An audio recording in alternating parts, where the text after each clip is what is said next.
Welcome to the Lawtino podcast, where we amplify the voices of Latino professionals, entrepreneurs, and leaders coming together to educate, inspire, and connect across one of the most dynamic binational regions in the world. Bicultural, premium, powerful.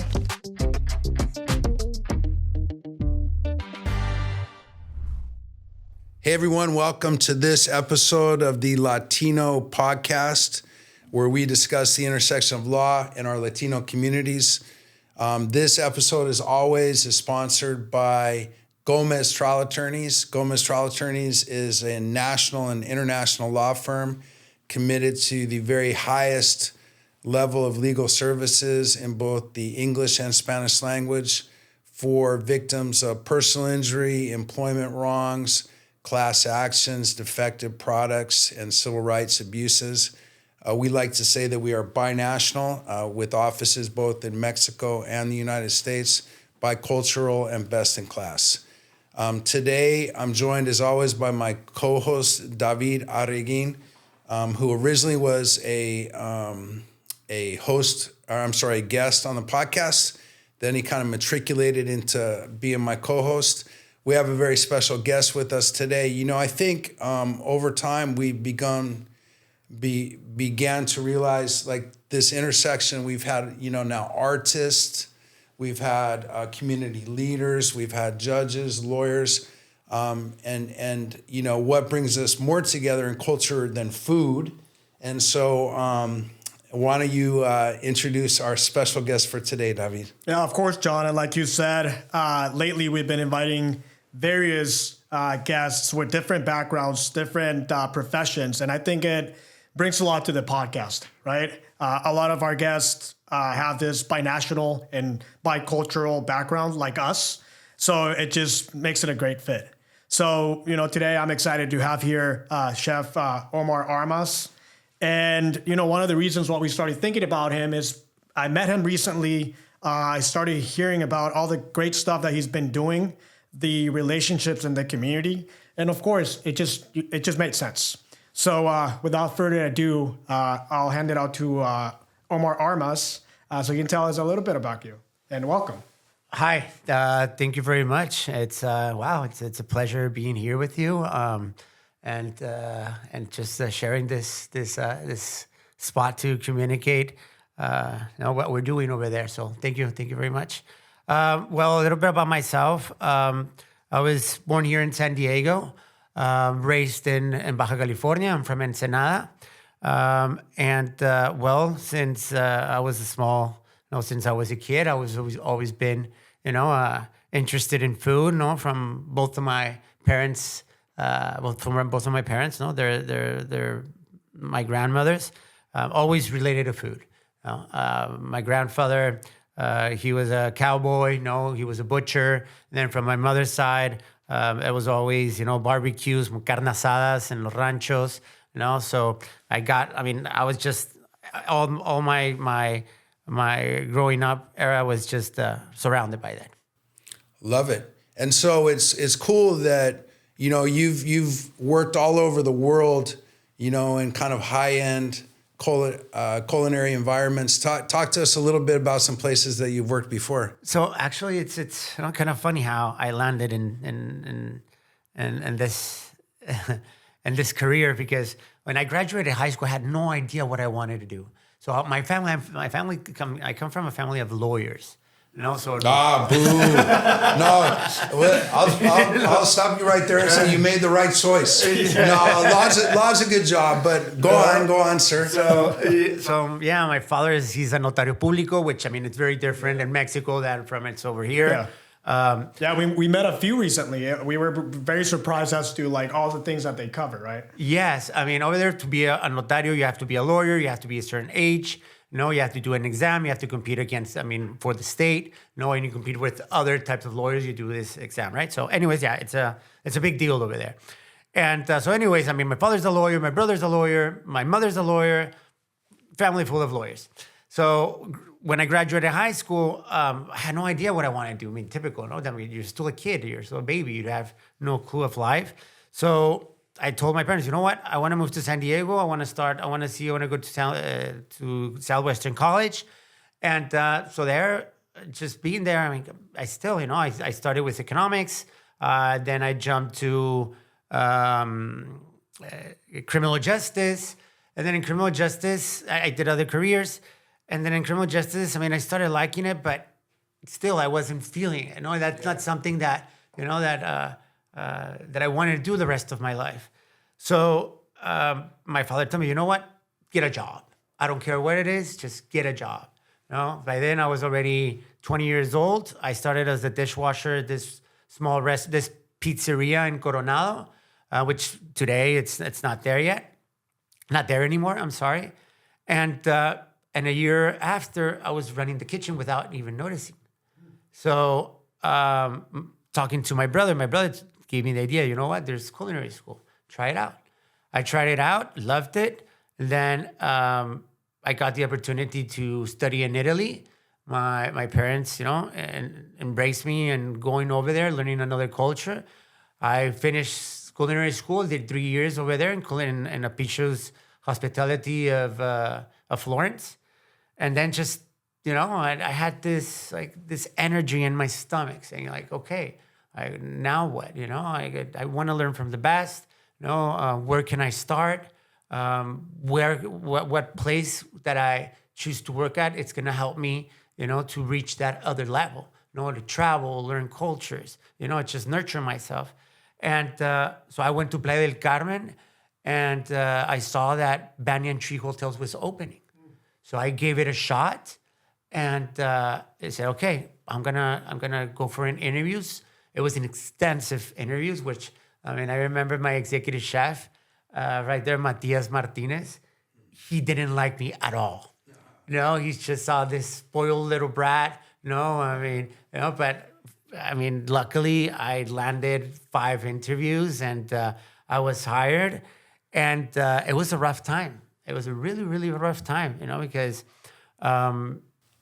Was it like the old kitchen culture where they were like intentionally rough with you? Yeah, because Banyan Tree is like top of the line. It is. Like, so they're probably there intense, was like right? a time when that was like what you did, right? Like you were the mean executive chef, right? Or the strict or whatever. Yeah, it was another era, but I think I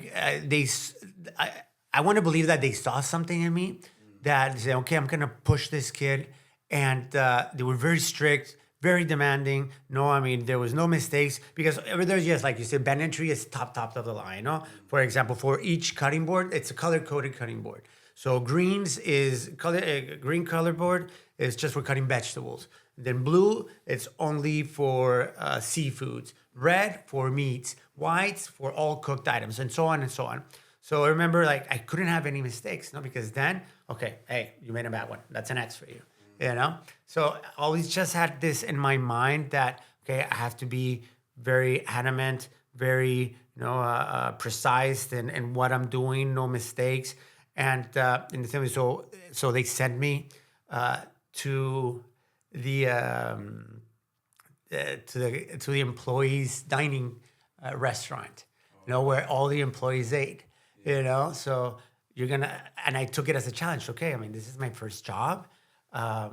So I'm going to learn how to cook for 800 people. Wow, they had that many people. It's all the hotel people. It's all the hotel people. Yeah. So it was, like I said, it was very, very challenging, but I'm very grateful for that opportunity that my executive chef gave me, and still right now he's right now the general manager of a huge hotel in Cancun. Oh, wow. Yeah. So, like at the end of your little stint as the chef for the employees, did the employees like you? Yeah. They said, hey, man. I won them over everybody, because, I remember they didn't like me at the beginning. But after that, I worked for them 2 years. And it got to a point that my relationship was so strong that they promoted me and sent me to open a hotel in China. Oh, wow. Yeah, in Macau. So I was very fortunate, of having that experience. Oh man, he's been a lot. Yeah, you've been all over the place, man. Yeah. But Florence, China, and even like the Florence. Like, do you feel like the fact that you've been, cooking in all these different places, different countries, does that give you like the sort of like the resume to like make a name for yourself as well. Like, for example, going to Florence for school and then going to Playa del Carmen and then going to China. So all of that brings a lot of, reputation. It gives you, yes, education and also humility, of understanding, other cultures, how they interact. Just human nature. It taught me a lot. After China, I wanted to pursue even more my career. It's like getting in kitchen. It's not like being a lawyer or a doctor, where you can go to, you can do a master's or you can specialize yourself by going to this university.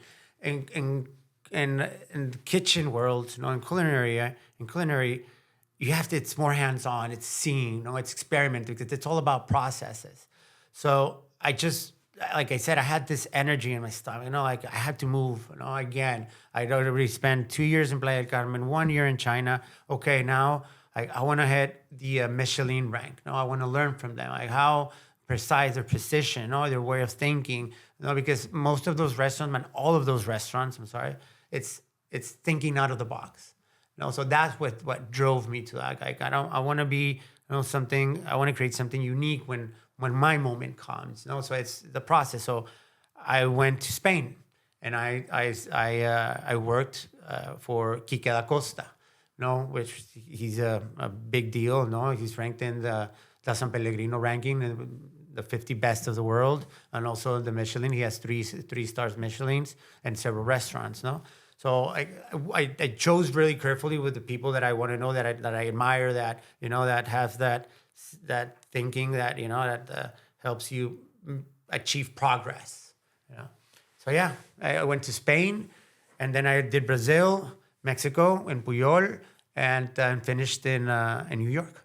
Wow. Yeah. Of all those places, what was your favorite place to live? All of them. All of them? You liked it all? All of them. But the most fun that I had, Mexico City. Of course. Yeah, Mexico City is just a unique place. It's a monster. There's everything to do, over there. Yeah, I liked it very much. How were you able to land that job at Quique da Costa's restaurant? 3 Michelin stars. Did you apply? Did you get a connection or recommendations? Recommendations, okay. Yeah, from my executive chef. I wrote a letter. My executive chef helped me with his recommendation letter at the time, and like that. And then after that, it's all about recommendations. So landing also, in Brazil, at the moment, it was ranked number 4 of the world back in 2012. And so I got a letter from Quique Acosta. He sent it to Alex Atala, and then the same thing with Puyol.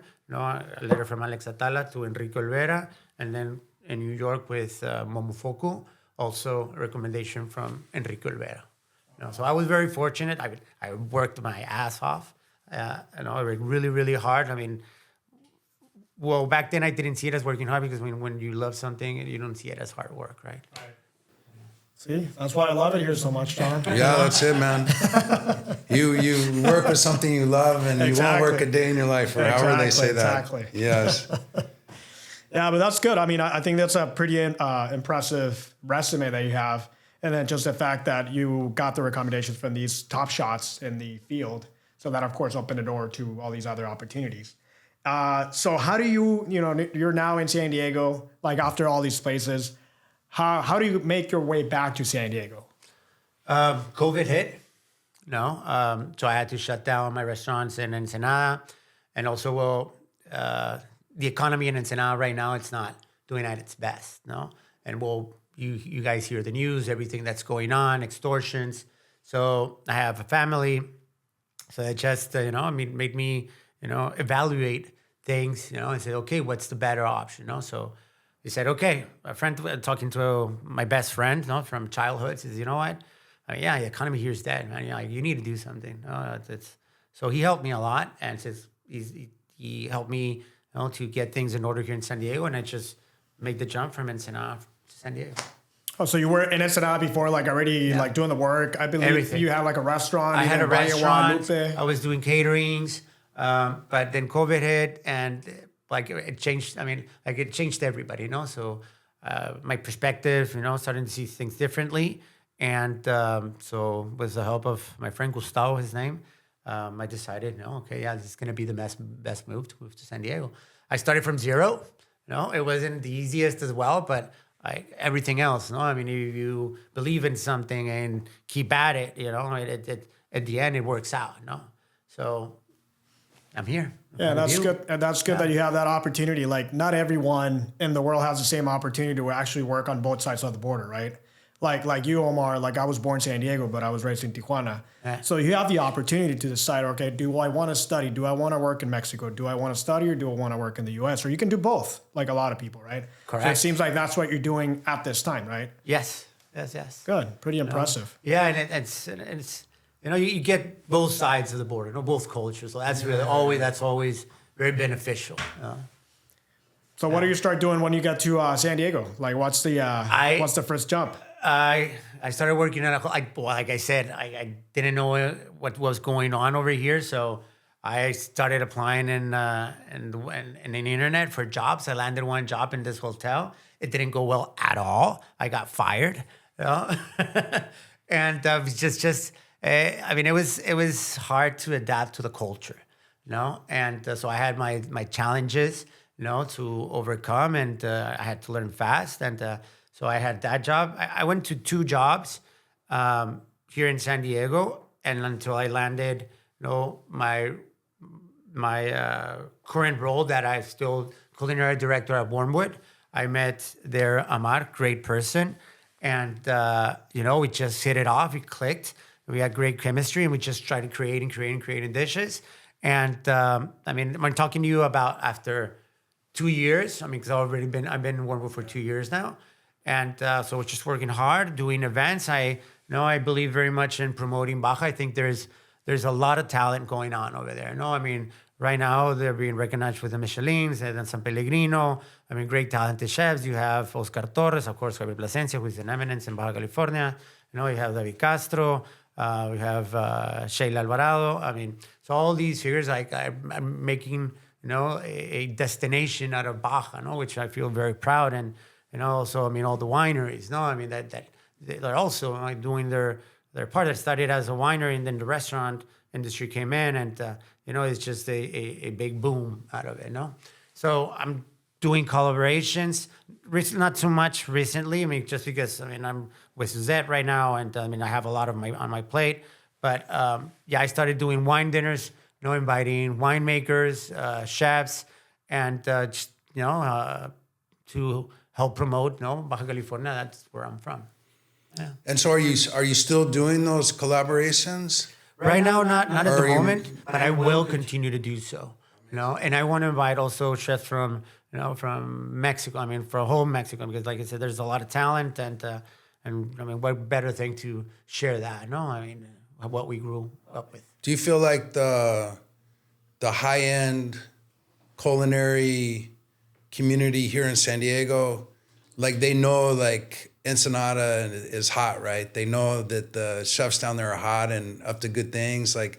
So when you show up and you're bringing this, is that a plus for you? Are they like, oh yeah, we want some of that here? No, not so much. No, not so much. I think it depends. I mean, for example, it depends on where you work. I mean, how the culture, it's brought up. The ethics of the place. So it has to do a lot with that. Because you need that support in order for you to be successful. I mean, you have to have, there must be, somebody, either a colleague or your boss, to have that vision and support on your plans and what to do, in your area. But no, I mean, I didn't have that until I landed Wormwood, and just things started to change. Love it. Yeah. So go ahead. No, go ahead. So what's this new spot? What's this new spot? What's going on there? So we have Suzette. It's on 3rd Avenue in Chula Vista. Very happy. So it's a French place. We are right now open for breakfast, and hopefully opening for dinner time in mid-June, or if not, late June. But it's a place, where it's very special in the sense that, I try to work with locals. I mean, having everything locals. And it's not about like, okay, it's local products. No, it's not about working with local products. It's about working, with what we have, and tell, the people that are come in, our guests, our clients, that, like, this is a beautiful product and this is how we work with it. So this is what you can do at home. And you know where it is? It's in Chula Vista. And Paradise Farm is growing it, and Ranchito Milky Way is growing it, and it's organic, and they care about their terroir, what they put in their soil. It's not, it doesn't have any chemicals, so it's not bad for your health. So it's those kind of things, to making those relationships. That it's very important for us. And giving the best product possible to our clients. Yeah, no, of course, and you can always say it's from here for you, right? Yeah, you can do that too. That's one of our mottos. I like it. It works for me. No, and I think that the cool thing, and after meeting Omar at a networking event, I think it was one of the things that I appreciate is the fact that you have a vision for Chula Vista and downtown Chula Vista, and you're putting in the work to make sure that people from North County, people from San Diego, from East County, they come down to Chula Vista for the culinary offerings, I guess, right? That's one of the visions, because seeing downtown Chula Vista and seeing Suset, it's one of the sort of like the upscale restaurants down there, and the type of meals that you're offering, right? Well, thank you for that. Yeah, I appreciate it. Yes, I mean, I don't consider, that we're high end or how, right now they catalog things, it's just, cooking good food, making, something special, for our guests, that they come in and they forget about everything else that's going on, forget about your stress at work, what happened in your office, it's just coming in, enjoying a good meal, and enjoying it. That's what we try to do. That's good. It looks very yummy. I'm looking at pictures right now. And so this, I'm seeing some beautiful egg dishes, maybe some crepes. Yes. Some delicious croissants, some yummy coffee. And it looks like you're also serving some sparkling wine with the breakfast, if they want that. Correct. We have wine, French, and Baja. Oh, wow. Yeah. I love it. Yeah. And so you guys are going to move into dinner like in June, next month. Correct. Awesome. Yeah. We're still working on it. We're developing the menu. I'm doing a lot of research and development. What products are we going to use? What type of plate? How we're going to, design the dish. Working really hard for it. Trying the staff. We take a lot of pride of who we hire. Because we want our team to be motivated. And because for us, our staff is the most important thing. So we want them to as well learn and give us their feedback. Because a restaurant is not successful just by one person. It's successful because of the whole team. The whole team makes the restaurant grow. So yeah, I'm very happy about it. So the French theme, did you ever work in France before? No, I haven't. I didn't live in France, but I worked in restaurants where French is the base of all kitchens. So it's like the top of the line, right? Exactly. Yeah. Mother sauces, doughs, everything comes from the French. So there's always knowledge there. And then just the rest, it's just by, like I said, traveling. I did travel a lot in France, learned a lot. I worked with French chefs as well, not in France exactly, but yes, that's how I gained some knowledge from that. Yeah, and then Wormwood, that's a French restaurant, right? And it's, awesome. I feel like it has like a mix of, because it's like a very trendy restaurant in San Diego, always packed, right? There's always lines and people waiting at the bar. So it's very like French, but I feel like it has like a little Baja influence, right? Yeah, well, because, I always stick my little mark into it. So it's French with an influence of Baja, and now I'm injecting a little bit of Japanese culture. Yeah, so I'm working a lot with fermentations, goshos, just to have that essence of it. Good. Yeah, that's a cool spot, John. If you haven't checked it out, it's definitely something. And try the absinthe if you're a fan of absinthe. Oh, okay. Have you tried that before? Yes. Yeah. but I'll try it again. I'll try it over here. I actually tried it. Yeah, it's a whole experience there. It's really I cool. tried it in Russia before. The Russia's absinthe a little bit different than the one here. I think you can't get those bottles. No, here in you the can't. US. No. They're illegal. Yeah. Yeah, the setup, like the ambiance, and basically it's only a few tables, right? That's why you're waiting like at the bar. Yeah, the restaurant seats full capacity. It's 80 people. Okay. The restaurant, Wormwood. Good. Whereas Zed, we seat 60, one sitting. And how are those relationships now that you're out to set in Chula Vista? Because I know you've been going to events, you've been networking a lot, and we'll talk a little about your opera efforts and bringing culture and arts to the city. Like, how is that going? Relationships in Chula Vista and South Bay. I feel very fortunate, that people have received us with open arms. So that makes me even more it motivates me more to work with Chula Vista. People have embraced it, and they're liking what we're doing. So the relations have been great. I was amazed. I was surprised at how welcoming was everybody. So going to the opera thing, I'm partnering up with Manuel Vera, tremendous maestro.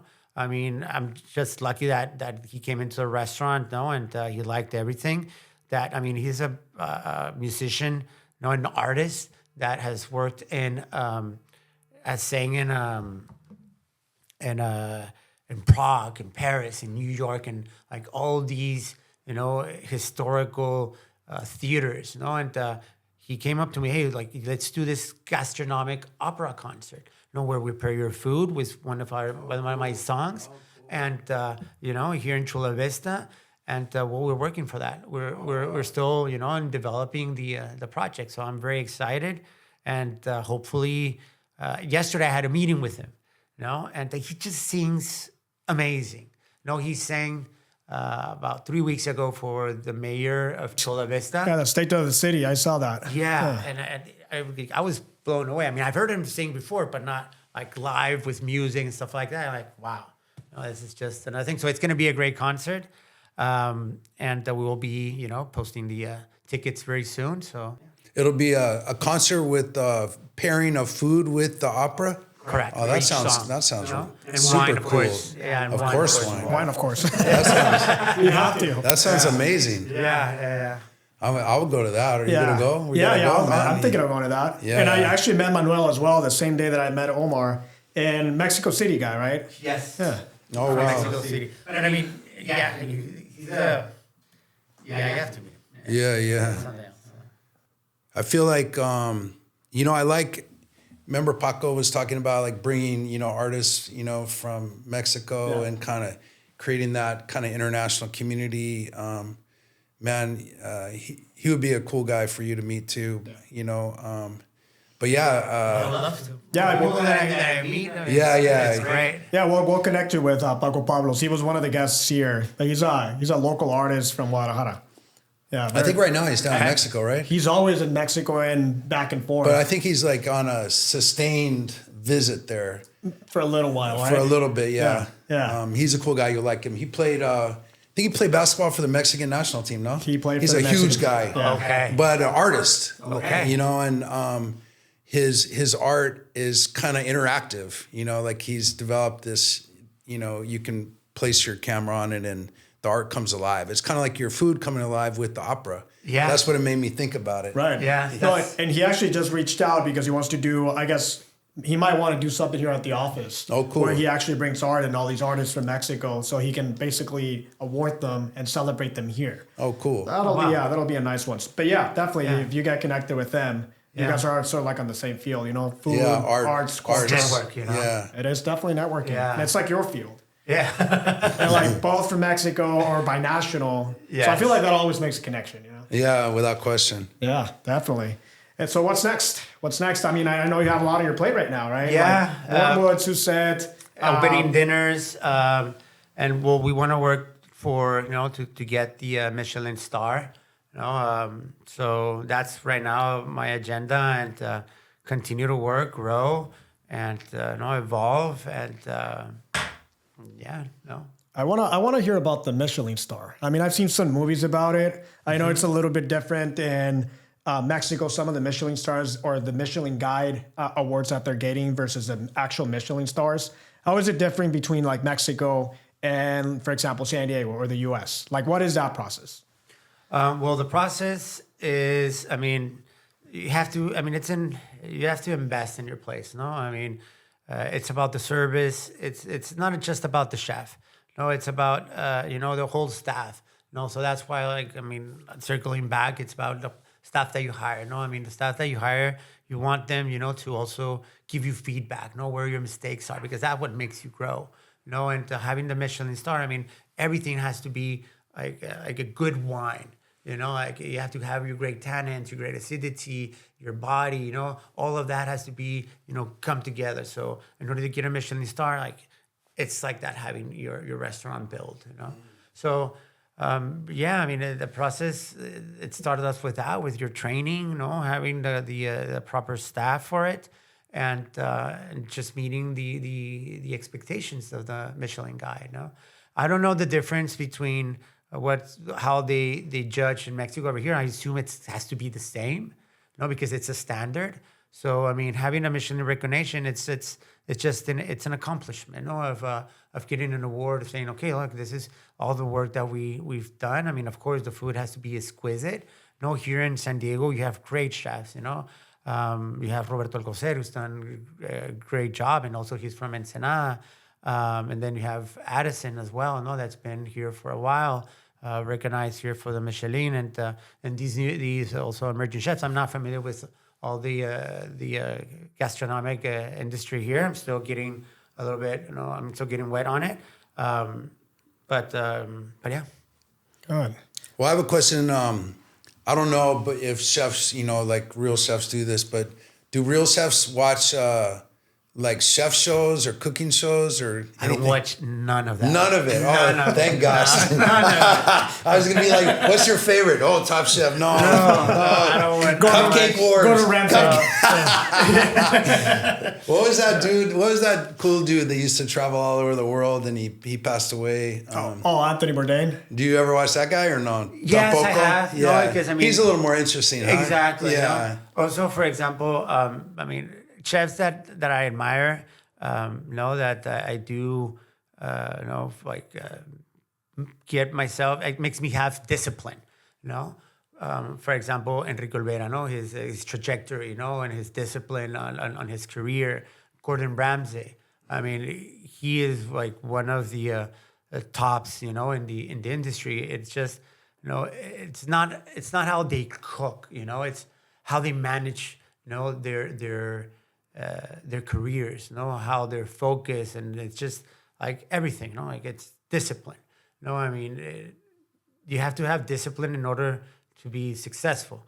This athlete one time he said, that we can't always give 100%. There's days that you have 25 and 50%. But that day, if you give that 25, that's your 100%. That's having your discipline. So these are the chefs that I admire because they have that, and I try to follow through that as well. They have a good branding too.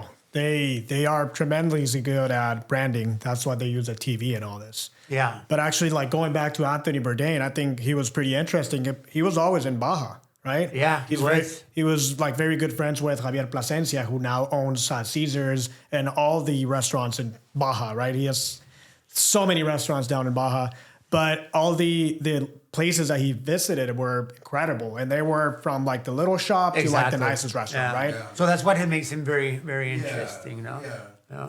And it was also, it was a really cool show. Yeah, I thought so too. But no, I don't watch. The thing is that we're almost 24/7 inside the kitchen, cooking, and the least that you want to do when you come home is watch some more cooking. No, what I watch is just something, will make me laugh and forget, the day, And I also don't cook at home. Oh no! Oh wow! All right, so it's you haven't eaten all day. You're hungry. It's like 9:00. I'll have a quesadilla. A quesadilla just from a taqueria? Or just go in and get something like, I mean, I have cheese, I have flour tortillas because I'm from the north. Yeah. I eat flour tortillas, and I'll make myself a quesadilla. Oh, there you go. Yeah. That's a chef-made quesadilla. Oh, that's a good quesadilla. Yeah. I mean, it's not exactly like mine. No. It's probably even the way you sprinkle the shredded cheese. Yeah. Exactly. Oh, that's an amazing story. And and what you're saying about having a successful, restaurant is kind of the same with us. Like it's not just, one lawyer or, one person. We have to have good people up front. We have to have good people answering the phone.